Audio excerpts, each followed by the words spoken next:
Buenas tardes, ¿cómo les va? Otro encuentro más desde los estudios de Hora 60, San Isidro, provincia de Buenos Aires, República Argentina, desde Asalra.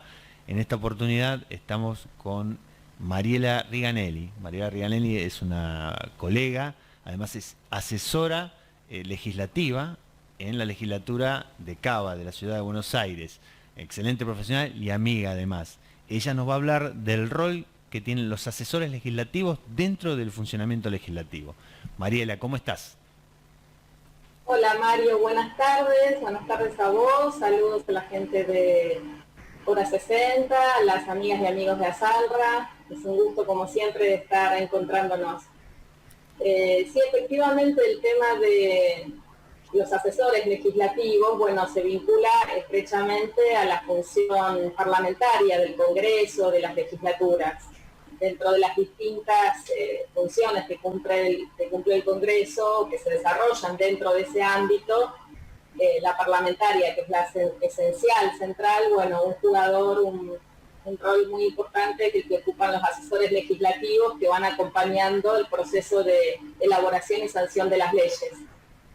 Cada país, cada estado, cada parlamento tiene su modelo de conformación y de funcionamiento interno y de vinculación y de organización de sus recursos humanos. Algunos países han desarrollado modelos concentrados donde tienen oficinas en las cuales se nuclean asesores, técnicos, especialistas que cumplen esta función de apoyo a los legisladores. Por el contrario, hay otros parlamentos que han optado por desarrollar modelos difusos de organización de los recursos de asesores legislativos. Entonces, en esos casos, los asesores están distribuidos en bloques, en los bloques partidarios, en los bloques parlamentarios y en los despachos mismos de los legisladores. En Argentina, por ejemplo, en general se combinan estos dos modelos, son mixtos, donde conviven oficinas técnicas de apoyo técnico pero predomina fundamentalmente el modelo difuso donde los asesores están brindando apoyo o a las comisiones en caso de que se trata de personal permanente o a los bloques y sobre todo a los legisladores en forma individual. Esta no es una cuestión menor porque realmente lo que se rescata de aquellos parlamentos que han decidido formar, crear y sostener oficinas donde concentran expertos, técnicos, asesores que cuentan con una expertise, una idoneidad específica en la materia y además en muchos de esos casos, especialmente en los países desarrollados, el ingreso a esos cargos se hace a través de concursos que garanticen un margen importante de independencia, porque por supuesto todos aquellos asesores todos o la mayoría por lo menos de los asesores que están vinculados, que entran y acompañan el periodo de mandato de un legislador, en general provienen de la misma extracción partidaria e ideológica, que está muy bien que así sea, pero también es muy importante que el Parlamento tenga órganos, oficinas, donde tenga recursos técnicos, profesionales, que garanticen un margen de independencia de aquella condición y signifiquen un aporte decisivo a la elaboración del producto legislativo que es la razón de ser del Parlamento, ¿verdad? Entonces, esa diferencia es la que aporta un plus importante en la calidad del trabajo legislativo.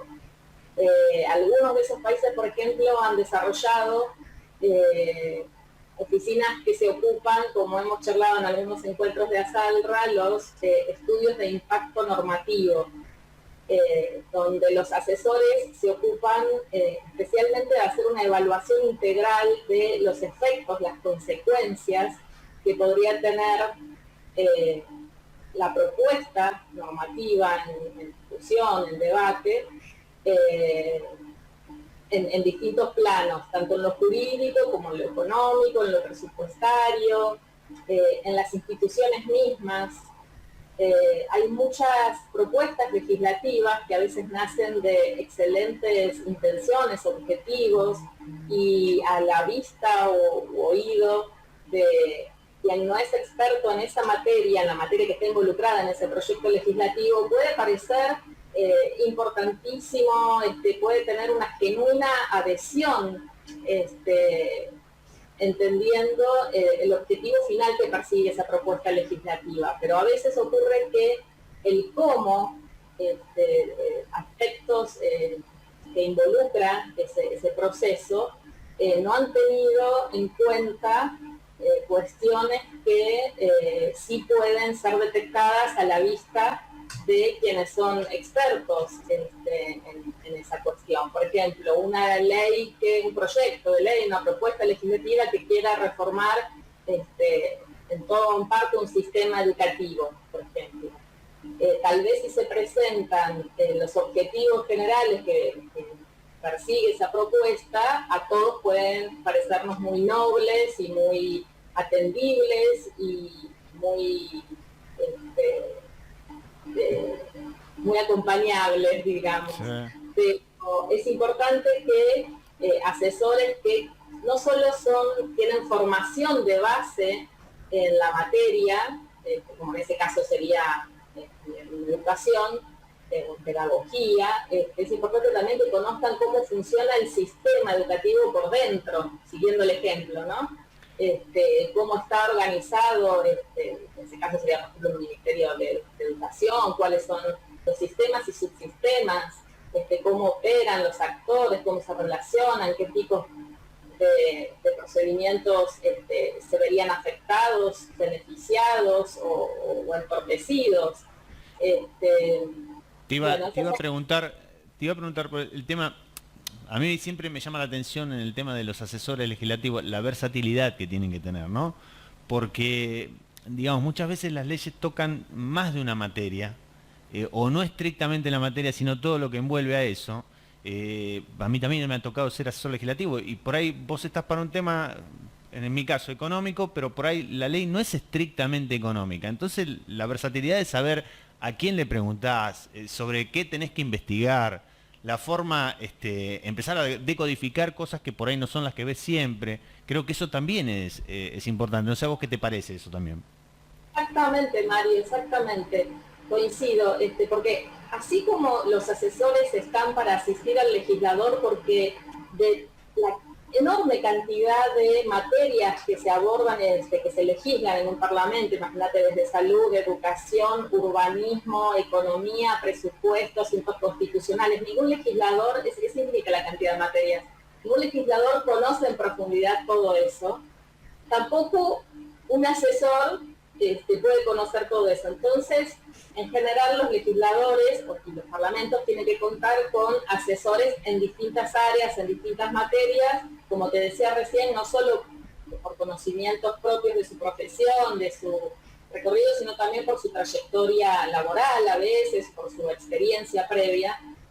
Y además tienen que tener esto que vos mencionas, la astucia, la pericia para saber dónde recurrir, a quiénes, y acá en esto tenemos un punto de contacto no solo en saber valerse de todas las oficinas por ejemplo, las de apoyo de información parlamentaria que siempre tienen congresos o las oficinas de referencia legislativa, sino también en esto siempre nos ilustra muy sabiamente nuestro amigo Gabriel Duarte, que él habla siempre de las alianzas estratégicas. Es importante que los congresos y los asesores sepan recurrir a, por ejemplo, universidades, centros de estudios, organizaciones sociales, centros de desarrollo tecnológico, aquellos que tengan que ver específicamente con la materia y con los aspectos que involucra el proyecto legislativo, para poder abordarlo en profundidad y con conocimiento, para dar la mejor respuesta posible dentro de la información que realmente se pueda recoger en el camino de la elaboración y del tratamiento del proyecto. Por ejemplo, como vos decías, un legislador puede tener un excelente economista como algún profesional de las ciencias económicas como asesor, pero tal vez el proyecto legislativo tiene que ver con, no sé, derechos aduaneros, entonces tiene que saber dirigirse exactamente con precisión a aquella fuente que le brinde la información actualizada y precisa, muy específica. Y esto vuelvo con la idea de la importancia de que los parlamentos le dediquen mucho, o por lo menos el suficiente tiempo y trabajo en todo lo que es la evaluación previa. También está la etapa de la evaluación posterior de la ley, que es muy importante. Ahí, el Congreso, por ejemplo, nuestros hermanos de Chile han desarrollado mucho la oficina de evaluación posterior, la ex post, sí, que es también muy valiosa porque hacen el seguimiento de qué impactos ha tenido en lo concreto, cómo ha resultado para permitir hacer correcciones, ajustes a la norma, modificaciones para ir acompañando mejor en esos resultados.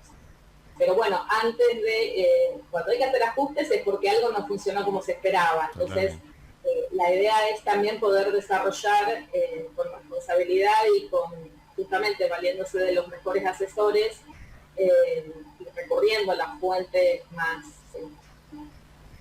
idóneas, para poder hacer una mejor evaluación previa y poder alcanzar el mejor resultado. Sí, vos sabés que vos traías a colación todo esto y también esto, bueno, esto va de la mano. Seguramente en algún momento trataremos el tema también de la técnica legislativa, que tiene mucho que ver con esto también, ¿no? Porque después es cómo se vuelca todo esto en la redacción propia del cuerpo normativo, ¿no? Exactamente, sí, así es, porque así como te decía, la primera función del asesor legislativo es acompañar, intervenir, involucrarse en la elaboración de las políticas públicas. Tiene una vocación directamente asociada al rol del legislador. Pero después, así como te decía, que es fuente de información, y para eso tiene que ir a recoger cuáles han sido los antecedentes que hay sobre la propuesta que se está evaluando, tanto en el mismo órgano legislativo, porque a veces ha habido proyectos que han quedado en el camino, que no han llegado a resultados, como también incluso qué experiencias hay en otras jurisdicciones, ya sea, por ejemplo, yo que pertenezco a la legislatura de la ciudad, a veces tenemos que abordar, de la ciudad de Buenos Aires, sí, a veces tenemos que abordar algún proyecto que tal vez ya fue previamente aprobado, implementado en otra provincia, entonces es muy importante conocer de qué manera lo hizo, con qué resultados, no es solo dentro de la jurisdicción. Después es fundamental tener muy en claro el asesor cuál es el tipo normativo idóneo, correcto a la propuesta, porque sabemos que los parlamentos no legislan solo a través de leyes, sino también de resoluciones, de disposiciones.